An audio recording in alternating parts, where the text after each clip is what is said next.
The Democratic Republic of Congo has offered the U.S. exclusive access to critical minerals and infrastructure projects in exchange for security assistance. Un tournant historique en Afrique centrale. La RDC a proposé aux États-Unis un accès exclusif à ces minerais stratégiques en échange d'un soutien militaire. Une décision qui menace directement le Rwanda et son pillage des ressources congolaises. Mais pourquoi cet accord est-il une véritable bombe géopolitique ?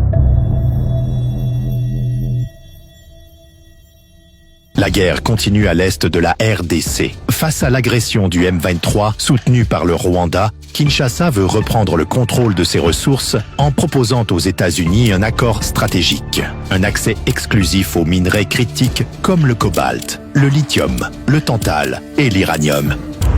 Le cobalt, c'est l'élément de sécurité. Vous en mettez un tout petit peu dans votre batterie pour vous assurer qu'elle ne va pas prendre feu, que ces cellules resteront stables, même dans des conditions extrêmes. L'essentiel du cobalt est extrait en République démocratique du Congo. En fait, il n'existe pas vraiment d'autre endroit au monde où le cobalt possède les mêmes qualités, la même minéralogie. Il n'y a pas d'autre pays au monde qui puisse se prévaloir de la même qualité et des mêmes réserves de minerais. C'est quasiment l'Arabie saoudite du cobalt. Le contrôle opérationnel du port en eau profonde de Banana, un point névralgique pour les exportations minières. Un partenariat stratégique pour garantir un stock sécurisé de minerais destinés aux industries technologiques et militaires américaines. En échange, la RDC attend des États-Unis un soutien militaire pour sécuriser son territoire face aux attaques du M23 et pour contrer l'influence du Rwanda.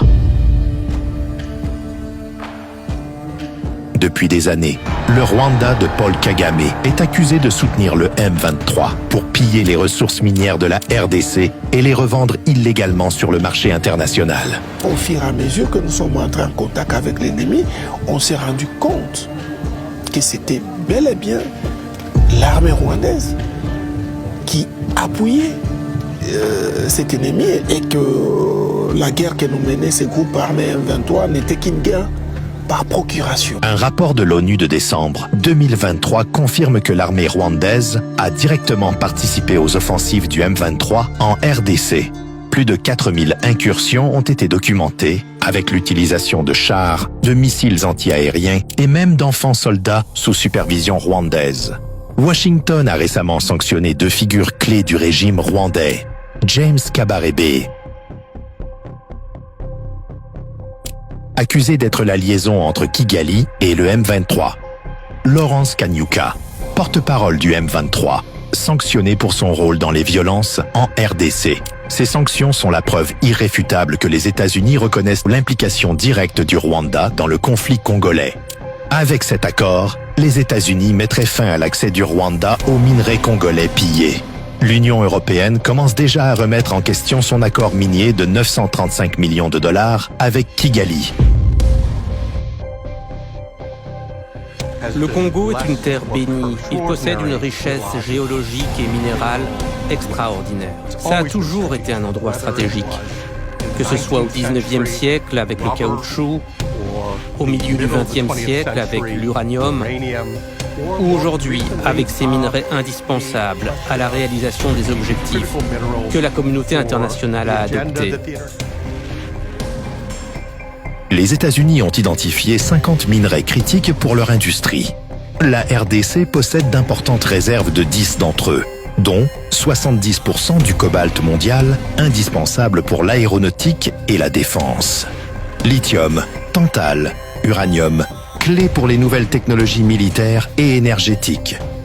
Le 20 janvier 2024, Donald Trump a signé un décret facilitant l'accès des entreprises américaines aux minerais stratégiques étrangers. La RDC pourrait ainsi devenir un fournisseur clé pour les États-Unis, tout en sécurisant un soutien militaire face à l'agression rwandaise. Depuis l'annonce de cette proposition, Kigali et ses soutiens sont en panique. Plusieurs opposants congolais proches du Rwanda ont immédiatement critiqué l'accord. Un signe clair qu'il menace directement les intérêts de Kigali. Pourquoi ? Parce que si cet accord se concrétise, il pourrait définitivement mettre fin aux ambitions expansionnistes du Rwanda en RDC. moins de minerais volés, moins de financement pour les groupes armés, plus de pression diplomatique internationale sur le régime de Kagame. La RDC reste un pays complexe pour les investisseurs étrangers, avec des défis liés à la corruption et aux infrastructures déficientes. Si cet accord aboutit, Kigali pourrait tenter d'intensifier le conflit via le M23 ou d'autres groupes armés.